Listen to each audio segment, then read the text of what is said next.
ibni Abdillah wa ala alihi wa sahbihi wa man da'a bi da'watihi wa istanna bi sunnatihi ila yaumi liqa'i rabbih wa ba'd. Yang sama-sama kita hormati sahibul hajat, sahibul bait, sahibul majlis, orang tua kita semua, Abah Kemas Abdul Halim Ali beserta seluruh keluarga besar. Yang sama-sama kita hormati Bapak Gubernur beserta rombongan, guru kita semua Sayyidi Al-Habib Sahibul Fadilah Profesor Dr. Sayyid Aqil Al-Munawwar. Yang sama kita hormati Ketua Pengadilan Agama, Ketua Majelis Ulama Indonesia, para asatidz, Ustadz Solihin Hasibuan, Ustadz Kemas Ali, Habib Mahdi bin Syihab. Ini kalau saya sebutkan satu-satu sahur baru selesai. Hadirin hadirat, muslimin muslimat, mukminin mukminat yang belum berbini dan belum bersunat. Galo-galo. Semuanya dimuliakan Allah Subhanahu wa taala. Kalau Tuhan menangkap balang, jangan pula menembak badak. Melihat jamaah menyambut salam, nampaknya sedang sibuk dengan kue kotak. Itu sebagai tradisi saja, Bapak. Apapun yang terjadi, kita ucapkan Alhamdulillahirabbil alamin. Datang yang menyenangkan hati, alhamdulillah. Datang yang menyenangkan pikiran, alhamdulillah. Malam ini kita ucapkan alhamdulillah. Kalau datang yang menyusahkan hati, innalillah. Di antara yang membuat hati itu senang adalah mujalasatus sholihin, duduk bersama orang-orang soleh. Pecandu narkoba itu kalau diambil narkobanya dia akan sakit, akan sakau. Tapi kenapa orang pecandu narkoba itu tetap hidup dan sehat? Kata sebagian orang bertanya. Orang yang minum khamar, yang mabuk, dia akan kehilangan percaya diri. Sehebat-hebat artis yang bisa bicara di depan orang banyak, kalau sudah ditarik narkobanya, kalau dia pakai pemakai oknum, maka kehilangan kepercayaan dirinya.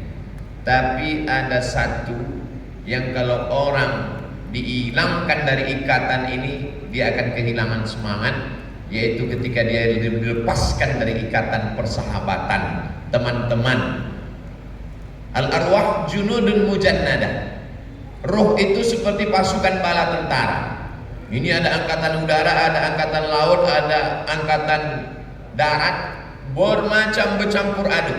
Tapi begitu komandan yang mengatakan siap gerak, maka mereka akan bersatu sesuai dengan seragamnya masing-masing. Orang biasanya bisa duduk bersama, bisa berteman dan bersahabat itu kalau ada kesamaan.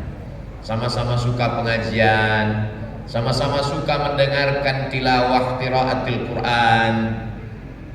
Jadi bersyukurlah kita pada malam hari ini kalau ditanya anak-anak kita, kenal ayah dengan bapak fulan? Oh, itu kawan ayah, tiap tahun kami jumpa, setiap kali haul ibunda dari Abah Kemas Halim Ali itu kami jumpa selalu setiap ujung-ujung Ramadan. Karena ada titik pertemuan, titik kesamaan. Sama-sama suka membaca Yasin, sama-sama suka tahlil, sama-sama menikmati suara Sayyidi Al-Habib Prof. Dr. Said Aqil Munawwar. Tapi berapa banyak orang yang tak bisa menjawab pertanyaan anaknya ketika ditanya, itu tadi kawan ayah? Iya. Kenal di mana? Kami sama-sama sakau dulu. Nauzubillah. Biasanya orang bisa duduk bersama, bisa berjalan bersama dengan kesamaan-kesamaan ini. Dengan kesamaan ini pula lah hendaknya kita bersama nanti di padang mahsyar insyaallah. Amin. Allah bertanya, ainal mutahabbuna bi jalali, mana orang yang dulu berkasih sayang karena aku? Adhilluhum tahta zilli, aku mau memberikan mereka naungan di padang mahsyar, tak ada atap, tak ada tenda. Tukang penyewaan tenda pun mati tak bawa tenda. Idza sama'un fatarat, langit terbelah. Wa idzal kawakibun tasarat, planet bertabrakan. Wa idzal quburu bu'sirat, Wa idzal biharu fujirat, lautan diledakkan, naik air laut itu ke darat. Wa idzal quburu bu'thirat, semua yang dikubur akan dibangkitkan, tak ada tempat bernaung, tak ada tempat berlindung. Tapi orang-orang yang berkasih sayang karena Allah, dia akan bernaung di bawah arsy. Mudah-mudahan kita termasuk yang berada di bawah itu. Amin. Terlepas dari kelebihan kekurangan kita masing-masing. Tadi Pak Gubernur bertanya, Ustaz Somad, kemarin kita jumpa meresmikan Masjid Raya Abdul Qadim. Ini jumpa lagi, besok lagi, 4 hari. Setahun saya ke Sumatera Selatan ini 2 kali. Sekali datang 4 hari, Jumat, Sabtu, Ahad. Biasanya begitu. Ini bulan Ramadan ini berubah jadwal, tapi tetap 4 hari. Rabu, Kamis, Jumat, Sabtu pulang. Tak boleh lebih dari itu. Kalau lebih nanti dicurigai orang buka cabang. Sengaja disusun begitu supaya tak habis waktu di jalan. Kata Pak Gubernur, apa vitamin yang Ustaz makan? Alhamdulillah Pak Gubernur, saya sampai sekarang masih minum cukup. Ngirup juga. Tak ada vitamin khusus, masih minum teh manis. Tapi kalau boleh saya jawab tadi, mungkin doa orang Palembang. Banyak orang-orang baik ini berdoa, mudah-mudahan Ustaz Somad itu gemuk sikit. Jadi doa orang soleh ini yang membuat kita kuat ini. Kadang saya sendiri merasakan, sebelum sampai ke lokasi itu kadang tertidur. Dari Pekanbaru ke Batam tertidur, dari Batam ke Palembang tertidur, dari Palembang ke Epil tertidur. Tapi begitu berjumpa dengan orang ramai, bangkit semangat. Rupanya orang ramai ini berdoa, apalagi panitia-panitia itu. Masya Allah doa mereka. Ya Allah sehatkan Ustaz Somad itu, ya Allah, supaya sampai dia kemari. Sesudah nanti tausiah mau sakit-sakit. Jadi didoakan lagi oleh jadwal berikutnya. Ini Masya Allah, tabarakallah, haul yang ke-17. Pada kesempatan yang baik dan mulia ini, saya ringkas tausiah ini pada 5 poin. Saya di mana-mana ceramah itu dari dulu memang begitu, pakai poin-poin. Kenapa Ustaz selalu ceramah pakai poin? Karena saya kan tidak selamanya ceramah. Selalu juga saya menjadi orang yang mendengar ceramah. Jadi kadang waktu mendengar ceramah tuh bingung saya, kapanlah selesainya ceramah? Nah, itu. Jadi kalau pakai poin itu tahu kita. Nah, jadi poin 1, kedua, ketiga kita tidur aja dulu. Nanti gilirannya udah mau habis-habis baru kita bangun. Kita tidak boleh selalu berbicara, karena kita tak tahu rasanya mendengar orang bicara. Psikologis pendengar itu kita mesti tahu, supaya kita punya pandangan 2 sisi. Makanya saya tak selamanya khutbah Jumat.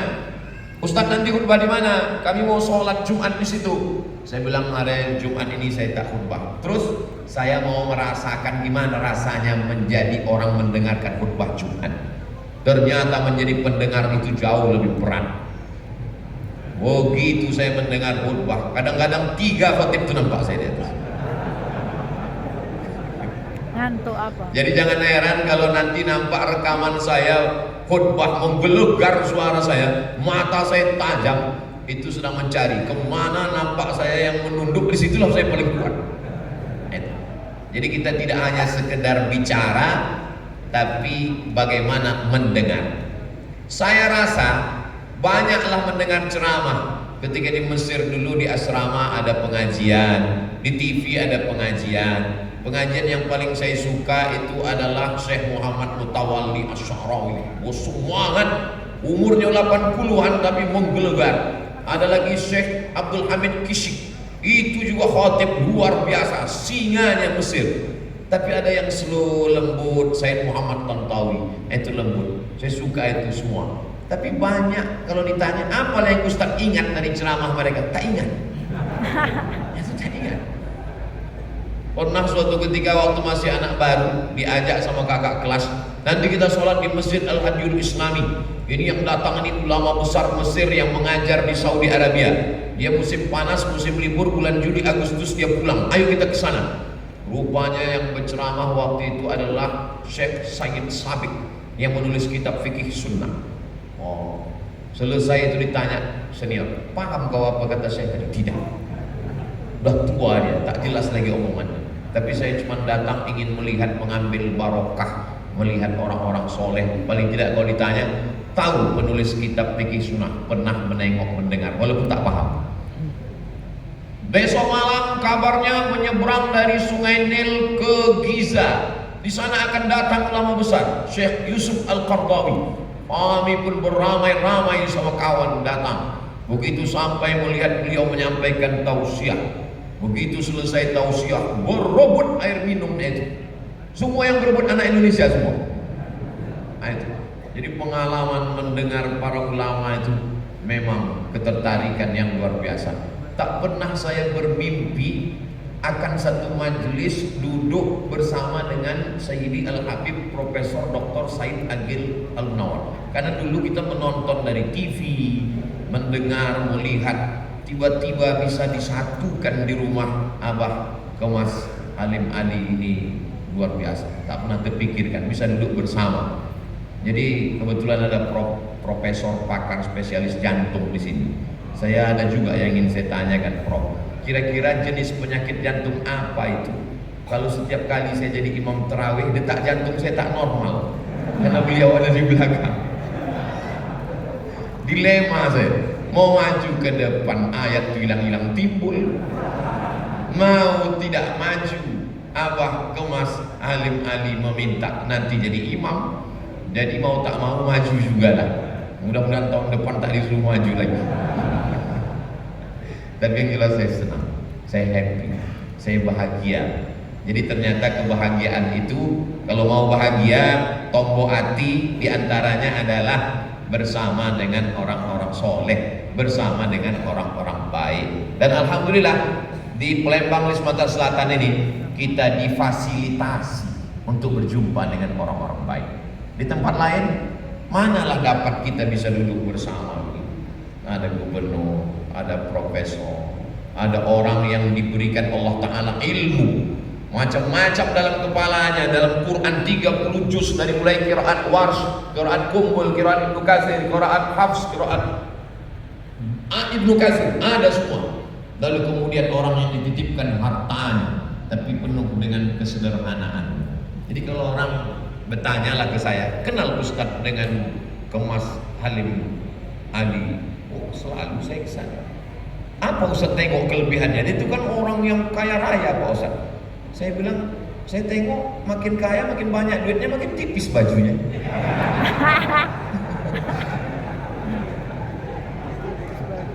Masya Allah, tabarakallah. La hasada illa fisnataini.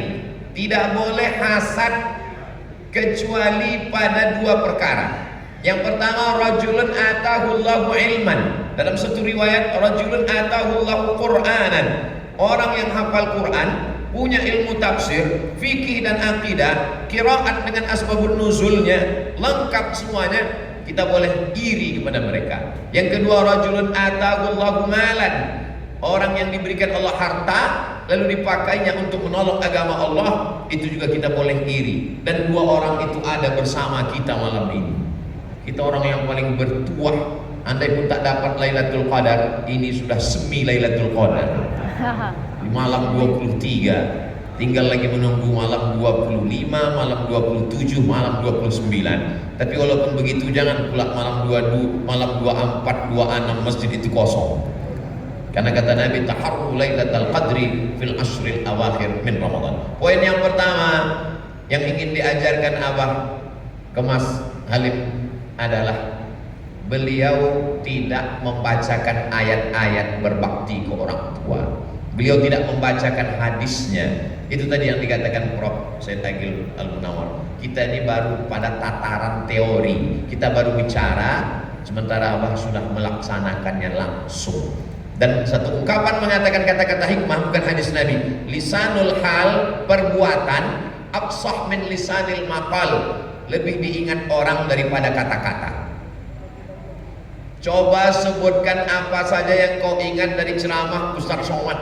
Paksa dia buka dulu channel Ustaz Abdul Somad Official, subscribe, like, share, and comment. Tapi kalau action langsung dirasakannya. Saya tak ingat siapa saja guru kami dulu, syekh siapa, profesor siapa yang menyampaikan tentang bersedekahlah buka puasa. Tak ingat saya. Tapi yang saya ingat, orang Mesir itu di stasiun kereta api, di stasiun bis, di halaman rumah sakit, di tanah lapang berlomba-lomba membuat tenda kemah, ditulis di atasnya Maidatur Rahman. Maidah artinya hidangan meja makan. Ar-Rahman datang dari Allah Subhanahu wa taala. Karena memang tak tahu entah siapa yang memberi. Jadi ternyata action perbuatan itu lebih diingat. Jadi sampai hari ini, walaupun saya sudah pulang dari Mesir 20 tahun, saya masih tetap ingat suasana buka bersama di Mesir karena mereka berbagi. Kalau di Saudi Arabia berlomba-lomba orang di Masjid Nabawi, Masjid Haram menarik kita mau ngasih makan buka, itu biasa karena mereka kaya-kaya. Tapi orang Mesir ini biasa macam kita. Orangnya tidak terlampau diberi kelebihan rezeki, malah lebih hebat lagi orang kita kadang. Tapi semangat berbaginya itu luar biasa. Dan itu dalam bentuk action nyata. Mereka langsung berbagi dalam bentuk namanya Maidatur Rahman. Itu makanya kalau adik-adik yang kebetulan membuka Instagram Ustadz Somad ada iklan Maidatur Rahman. Kami sudah buat 3 tahun berturut-turut di Pekanbaru Riau. Itu berbagi bukaan puasa selama dari 2023, 2022, 2021. Itu untuk mengamalkan apa yang pernah kami dapatkan dulu dari action nyata perbuatan, bukan sekedar ceramah. Dan hari ini kita mendapatkan itu. Jadi Abah Kemas Halim tidak hanya sekedar menyampaikan kata-kata nasihat, tapi langsung begini cara berbakti kepada orang tua. Dan saya yakin ini lebih menyentuh, ini lebih sampai ke hati anak-anak kita daripada hanya sekedar tausiah, ceramah, khutbah dan tabligh akbar. Kita berharap dengan haul yang ke-17 ini anak-anak kita pun nanti menjadi anak yang berbakti kepada kita, insyaallah.